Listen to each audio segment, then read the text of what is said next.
Bom, olá a todos, boa noite, né? Tô postando um pouco mais tarde me desculpem por isso, mas o importante é estar postando.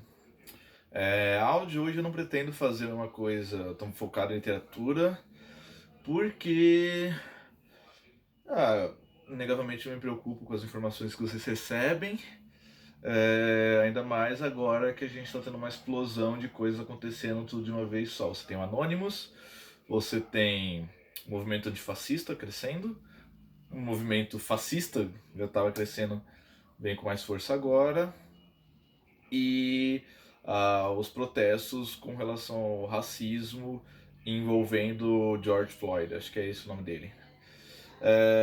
Tá, onde eu quero chegar aqui nessa aula? Eu quero ajudar vocês a separar os movimentos diferentes que estão acontecendo. Talvez eu dê um foco maior para o racismo aqui agora. Se eu ver que está muito grande, eu faço a próxima aula também, falando da questão antifascista e fascista que vocês têm visto aí no Facebook. Pelo menos o meu tá cheio de gente falando sobre isso. Mas enfim, sobre a questão do racismo. Eu acho que a gente tem que fazer uma reflexão importante. Acho que a primeira coisa que eu tenho que falar porque um caso nos Estados Unidos chamou tanta atenção das pessoas brasileiras e casos no Brasil, enfim, são esquecidos quase completamente. Você teve assassinato de uma criança recentemente, 14 anos, 14 ou 15, não tenho certeza. No ano passado, acho que foram umas 5, 6 crianças também morreram, todas negras, periféricas. Enfim, primeiro pensando historicamente, ou nem tão historicamente assim, mas socialmente, são duas questões extremamente importantes sobre o que é ser negro no Brasil e o que é ser negro nos Estados Unidos. Nos Estados Unidos, negros são realmente a minoria, tá?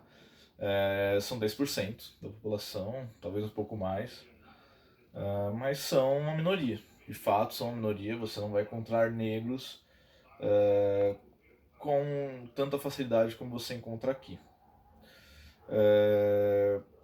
Aqui no Brasil, nós somos maiorias, somos uma maioria.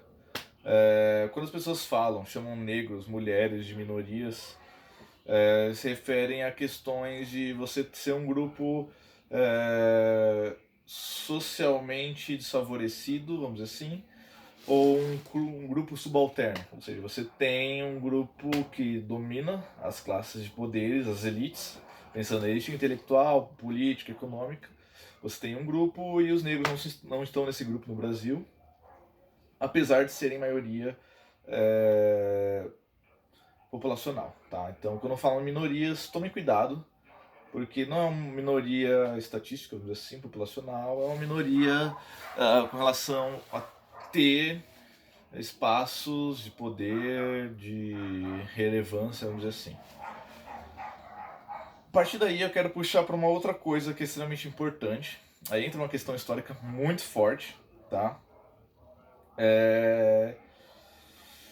Negros têm mais possibilidades de vida nos Estados Unidos, mais possibilidades de vida na Europa, ainda que sejam minorias nesses lugares. Eu acho importante falar isso para mostrar o quão forte o racismo é aqui e o quão enraizado tá. Então, por exemplo, o maestro da orquestra do Oscar é negro. Preto, se quiser falar assim, enfim, tanto faz. Mas quantos maestros vocês conhecem do Brasil que são negros, pretos, pardos, enfim, indígenas? Bom, não acontece. Se você anda pela Paulista, quantos negros você vai ver que tem um cargo de elite, vamos dizer assim? Isso você pode pensar em todas as empresas. Se você entrar numa escola de elite, você vai ver negros limpando as escolas, te atendendo, sendo seguranças, mas dificilmente vão ser professores, dificilmente vão ser alunos. Isso serve também, acontece nas universidades, acontece nas esferas políticas, enfim. Quando está falando das esferas de elite, me refiro a todas essas. econômica, política, intelectual, os negros não ocupam esses espaços, certo? Não ocupam, simplesmente, e é mais fácil para um negro ocupar esses espaços em outros países do que no Brasil. Isso passa por uma série de coisas econômicas, sociais, históricas. Eu não vou entrar muito nesse mérito, mas a minha defesa é que você não tem o capitalismo desenvolvido, e por não ter o capitalismo desenvolvido, você não dá oportunidade a todos. Essa é o que a teoria ortodoxa, no geral, econômica, defenderia. Mas, enfim, sem entrar nesse mérito, meu ponto é, o racismo aqui é tão forte que, mesmo sendo maioria, os negros não têm os espaços, não têm poder, não alcançam as esferas de poder, sofrem a maior parte da violência policial, sofrem, como posso dizer, a desigualdade social se reflete principalmente nos negros, como o próprio Covid, tem uma mortalidade maior entre eles. Enfim, você tem uma desigualdade social muito mais acentuada do que no próprio Estados Unidos. E esse caso do George Floyd demonstra essa questão de duas formas. Primeiro, você tem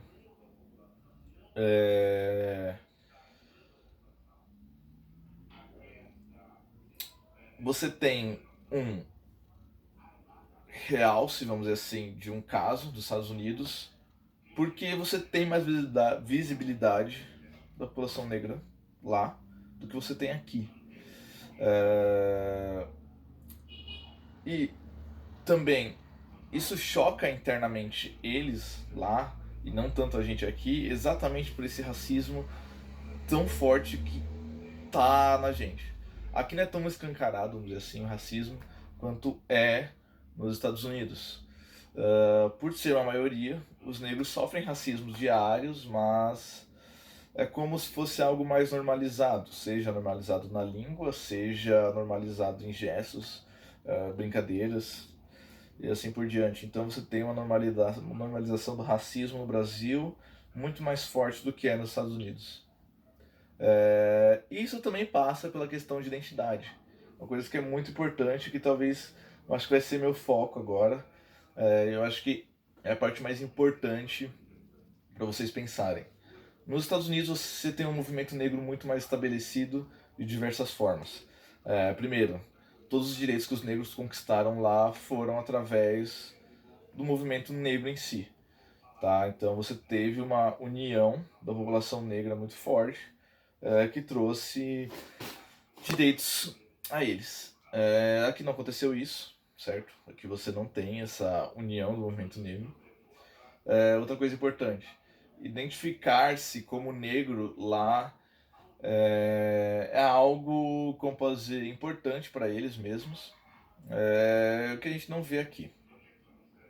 Por exemplo, na última pesquisa do IBGE, se eu não me engano, pelos dados de São Paulo, a população negra no Brasil, em São Paulo, é de 44%. Talvez seja um pouco menos ainda.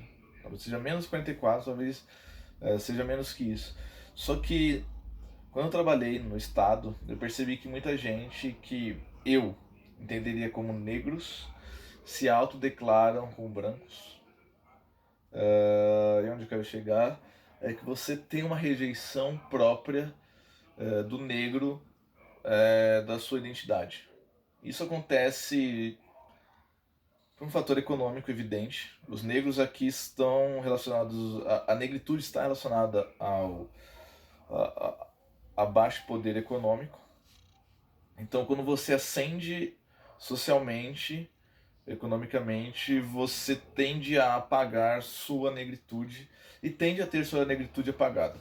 Vou dar dois exemplos simples aqui. Você tem o Neymar, para mim claramente é negro, mas ele não deve se considerar como negro e as pessoas não devem considerar ele como negro também, por exemplo. O Mano Brown, esse é um fato muito interessante, eu já vi discussões falando que ele não é negro, e bom, pode perguntar para ele, claramente ele é negro. Eu posso usar meu próprio exemplo, não sei como vocês me veem, mas eu me autodeclaro como negro sim, como pardo, mais especificamente. Por enfim, ter sofrido racismo. Acho que isso já enquadra qualquer pessoa como negro. Então, existe um apagamento aqui no Brasil relacionado ao fator econômico. Então, você ascende socialmente, você apaga a sua negritude ou sua negritude é apagada.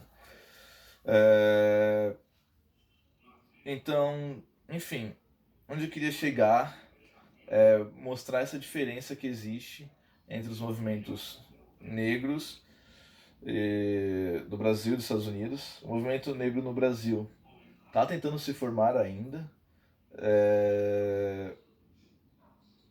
mas claramente ele não consegue alcançar uma força tão importante assim. É interessante que vocês percebam como a literatura, quando eu falo literatura, eu me refiro principalmente a músicas, está encaixado nesse contexto. Pensem o funk e o rap, que são músicas mais periféricas e também negras, retratam essa questão do negro no Brasil de forma, não sei, eu diria muito, não clara, porque tem toda a metáfora, mas ao menos retratam esse aspecto das diferenças, que é você ser negro em uma década, ser negro em outra. E se vocês compararem essas músicas com os dos Estados Unidos, vocês vão ver algumas semelhanças muito evidentes,